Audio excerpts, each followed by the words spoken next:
Hello दोस्तों, आपका अपना परिवार एग्रीकल्चर वाला चैनल में हार्दिक स्वागत है, अभिनंदन है। जैसा कि आप लोगों को पता है, हम लोग एग्रीकल्चर के सिलेबस को बहुत अच्छी तरीके से पढ़ रहे हैं।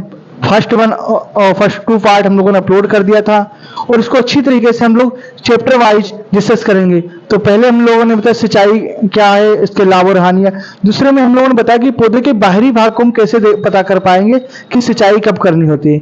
अब अगला है कि हम क्रांतिक अवस्थाएं, पौधों की या फसल की विभिन्न क्रांतिक अवस्थाएं। अच्छा, क्रांतिक अवस्थाएं का मतलब होता है कि मेन स्टेज, उस समय अगर सिंचाई ना की जाए तो फसल क्या नष्ट हो जाएगी। तो आप बहुत अच्छे तरीके से देखते जाइए। नंबर वन, जैसे हमने मान लिया सपोज डेट हमारे पास क्या है, पेडी। पेडी मतलब धान। तो धान की जो क्रांतिक अवस्थाएं कौन कौन सी होती हैं, तो ऐसे हम बता देंगे कितनी सिंचाई करनी चाहिए और कितने समय पे करनी चाहिए। ठीक, तो इसमें क्या होता है, कलियां निकलने की प्रारंभिक अवस्था में करनी चाहिए और पेनिकल प्रारंभ होने के करनी चाहिए, दूध बनने और दाना के विकास में। लेकिन आपको खाली क्रांतिक अवस्था है, क्वेश्चन यहां से आता है कि धान की निम्नलिखित में से कौन सी क्रांतिक अवस्था होती है। तो कलियां निकलने की प्रारंभिक अवस्था में करना चाहिए। क्या, कल्ले निकलने की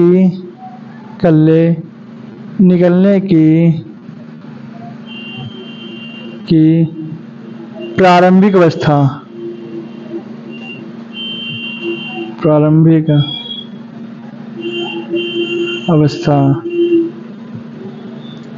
तथा एक तो होगा कल्ले निकलने की प्रारंभिक अवस्था, दूसरा हो गया हमारे दाने की दुधिया अवस्था, मतलब दुग्ध अवस्था।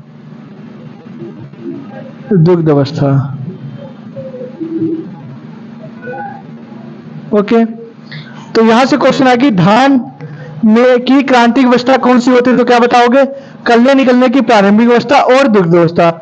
नंबर टू हमारा आ जाता है क्या, व्हीट मतलब गेहूं। अच्छा, गेहूं में टोटल कितनी सिंचाई करनी पड़ती है, तो ये बहुत इंपॉर्टेंट है, 6 सिंचाई। अब 6 सिंचाई के नाम लिख लिए जाके। नंबर वन, शिखर जड़ निकलना। अब यहाँ पे सिंचाई कितने दिन बाद है, तो बहुत इंपॉर्टेंट है। गेहूं की फसल 100 से 120 दिन में पककर तैयार हो जाती, तो पहली सिंचाई 21 से 25 दिन के बाद। तो क्वेश्चन आता है गेहूं की क्रांतिक अवस्था कौन सी होती है, CRI स्टेज, शिखर जड़ अवस्था। यहां से क्वेश्चन बहुत आता है कि गेहूं में शिखर जड़ अवस्था कितने दिन के अंतर पर करनी चाहिए, वरना फसल वाली नष्ट। 21 से 25 डे पे, क्या 21 से 25 दिन के अंतराल पे गेहूं में पहली सिंचाई कर लेनी चाहिए। तो क्वेश्चन आया गेहूं में कितनी सिंचाई करनी चाहिए, 6 सिंचाई का है। ठीक, और उसमें पहली स्टेज कौन सी होती है, CRI स्टेज, इसी को क्रांतिक अवस्था भी कहते हैं। ओके, उसके बाद आलू में जो होता है अंकुरण के समय तथा कंद बनते समय। आलू नंबर वन अंकुरण के समय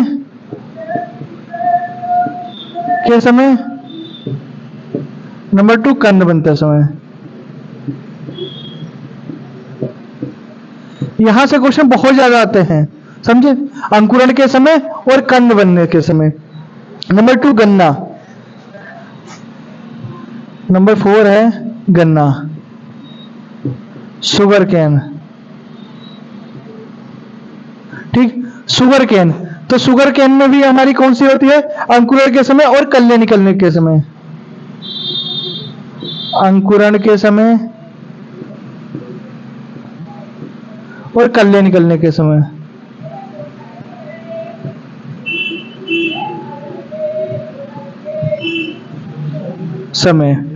अब यहां पे एक चीज जरूर है कि इनकी जो जो क्रियाएं होती वो भी में याद होनी चाहिए बहुत ज्यादा। जैसे आपसे अगर कोई बोले गेहूं की CRI है, धान में जिंक की कमी से कौन सा रोग लगता है, तो धान में यहां से हम छोटे छोटे क्वेश्चन भी डिस्कस करते चलेंगे।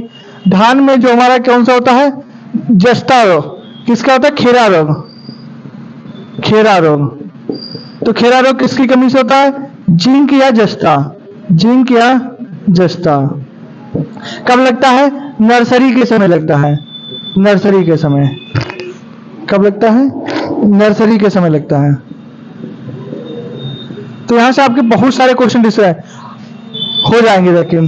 ठीक, आलू, आलू से भी बहुत ज्यादा क्वेश्चन होता है कि आलू का अगेती झुलसा किसके कारण होता है? अगेती झुलसा, अगेती झुलसा। तो क्या बताओगे? Alternaria solani, Alternaria सोलाई।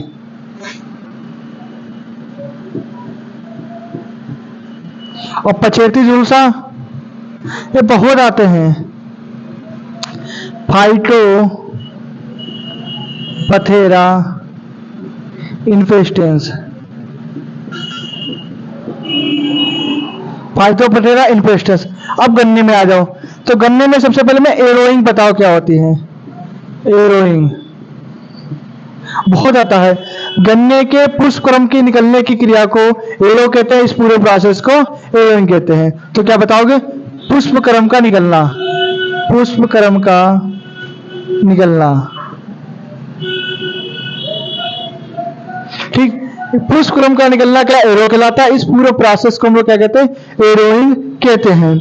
ठीक, गन्ने का रेड राट रोग, रेड राट तो किसके कारण होता है? लाल सन रोग इसे कहते हैं, कोलेक्टम फलकेटम के कारण,